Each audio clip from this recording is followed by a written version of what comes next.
Sí, la pregunta que nos hacemos todos es esa, ¿no? Básicamente si las condiciones están, ¿no? Si las escuelas están, digamos, ediliciamente preparadas para recibir a la matrícula y también si contamos con los insumos necesarios, digamos, y que sean sostenibles en el tiempo, ¿no? En el Consejo Federal también se ha hablado de la presencia de monitoreo, ¿cierto? De indicadores de monóxido de carbono, por ejemplo, realmente decir, hay cosas o esos elementos que algunas escuelas o muchas no los tienen, ¿no? Entonces nos preguntamos eso también, no tan solo como docentes, sino como papás, es decir, de saber si esto va a ser así. De hecho, advertíamos desde hace un tiempo atrás, es que veíamos una lentitud en la reparación de las escuelas, ¿no? Que han llegado tarde, son muy sobre la hora. Incluso cuando se habilitaron, por ejemplo, las localidades de zona norte como Deseado, Las Heras, Pedito y Pico Truncado, realmente fue ese fin de semana donde todavía estaban haciendo reparaciones, al igual que acá, antes del receso o en pleno receso, todavía escuelas donde se estaba, diríamos, haciendo reparaciones. Y ahí nos preguntamos nosotros realmente decir, ¿qué se hizo, no? En más de un año y medio de pandemia. O sea, estamos a escasas, o a un poco más de 48 horas, porque esto va a ser el próximo miércoles. No hay ninguna información concreta por parte del Consejo Provincial de Educación de la provincia, por ejemplo, de esta medida que toman el Consejo Federal, ¿no? No hemos tenido esa información, pero la verdad que también, por otro lado, no nos deja llamar la atención es que, por ejemplo, esta cuestión tan elemental y básica como el distanciamiento social, que no se ha derogado para otros ambientes, digamos, para toda la sociedad en sí, digamos, ¿por qué razón no seguir sosteniéndolo en la escuela, ¿no? Y es una pregunta clave, ¿no? Como si la escuela no fuera un lugar donde tranquilamente podrían contagiarse, ¿no? Creo que todos los lugares son posibles, ¿no? Ahora, tenemos que tener un cuidado sumamente estricto para que esto, digamos, no suceda, ¿no? Porque no tan solo están como los docentes, sino está la parte más esencial del sistema educativo, que son nuestros chicos, ¿no? Y teniendo en cuenta también es que también estas nuevas cepas que por ahí, digamos, si se ha registrado en países del primer mundo y que van atacando a porciones más jóvenes, ¿no? Es decir, a nuestros jóvenes que están hoy en la secundaria, digamos, es sumamente necesario profundizar, digamos, la vacunación de estos sectores, ¿no? Entonces creo que no es solo una variable en la que hay que analizar, sino toda, ¿no? Hay escuelas en la provincia, como las escuelas más viejas, que incluso algunas son monumentos históricos, ¿no?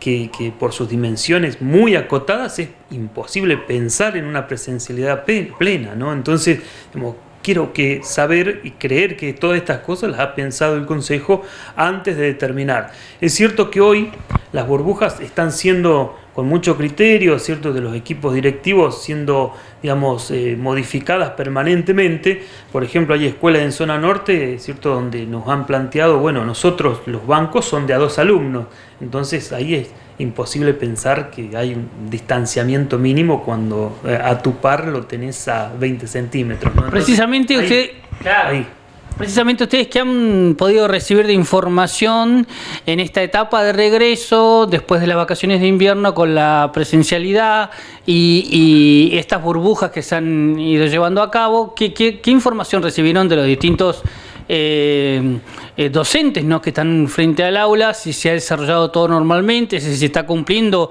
con lo que tiene que ver el proveer cada tipo de insumos.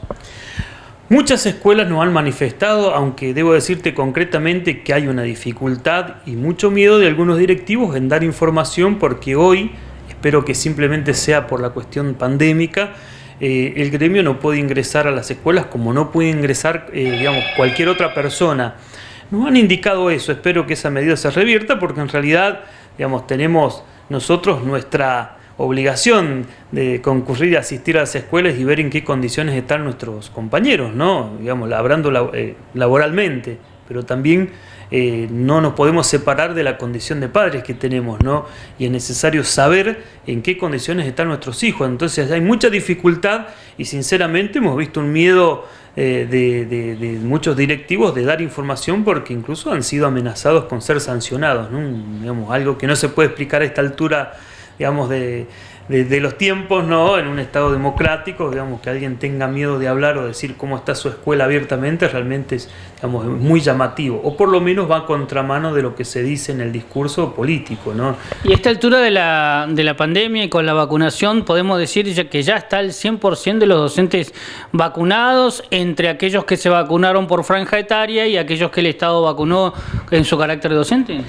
Podemos decir que hay una mayoría, realmente tampoco tenemos los números porque a pesar de que hemos solicitado al Consejo, pero creo que eso a su vez se lo pide al Ministerio y es una información un poco, digamos, sesgada, ¿no? Pero queremos pensar, porque como lo decías vos recién, ¿cierto? Han avanzado por franja etaria, incluso en algunas localidades ya están vacunando a los jóvenes.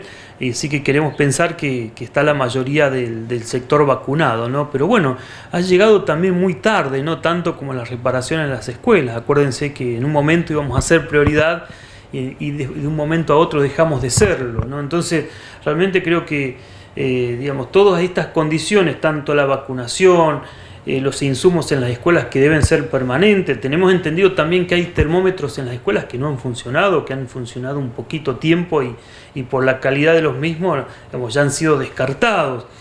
¿Esperan una comunicación oficial para con el sindicato antes del próximo miércoles, que se debería hacer efectiva el regreso total, digamos, de la presencialidad? Realmente no creo que se llegue a dar. Ahora sí creemos, aunque como hemos dicho en otras oportunidades, ¿no? Las políticas las implementan, las diseña, pero el Ejecutivo, pero también creemos que debe ser consensuada, ¿no? Debe ser consensuada, se debe comunicar a los padres, se debe socializar la información a los padres, a los docentes, a los alumnos. Sobre todo darles participación a aquellos alumnos que, por ahí en el nivel secundario donde tienen, no quiero, minimizar, pero una opinión más formada, donde puede haber un debate que puede ser enriquecedor y demás. Y con esto quiero decir que debe haber una amplitud al diálogo, una apertura al diálogo para que estas decisiones puedan ser llevadas a la práctica con el mayor consenso. A veces nada sale a las apuradas o con resoluciones todo el tiempo, ¿no? Es un consejo que muy pocos acuerdos tiene, muy pocas sesiones tiene, y eso habla, de una limitación en cuanto al diálogo, ¿no? Y creo que esas cosas deben ir cambiando. Reiterarnos qué herramientas le quedan no solo al sindicato, sino que a los docentes ante el aula, ante esta situación así que se va a dar el próximo miércoles en caso de que no estar dadas las condiciones, ¿no? Artículo 6, inciso G de nuestro estatuto, de nuestra ley, por el cual nos regimos. Entonces uno puede apelar al estatuto diciendo que no están dadas las condiciones pedagógicas, pero creo que esto está potenciado en esta etapa, ¿no?, de pandemia, que realmente no es normal. Cualquier margen de error puede costar, y aunque sea muy duro decirlo, la vida de las personas, ¿no? Hay personas que han entrado, y no se sale, a la enfermedad se entra y no se sabe cuándo, cómo y ni cuándo se sale. Entonces creo que hay que tratarlo con mucha seriedad, no con tanta liviandad, respetando esto, y saber que si hay países del primer mundo donde ha circulado las cepas, estas nuevas, ¿no? ¿Por qué no plantearse ese escenario? No es el escenario del miedo el que hay que plantear, sino un escenario de cuidado, ¿no? Y para eso creo que debemos tener todas las miradas puestas, ¿no? Y hacer partícipe a la comunidad educativa. El papá que nos está mirando, que está escuchando, tiene que saber cómo y en qué condiciones está su hijo en la escuela, ¿no? Desde que lo deja.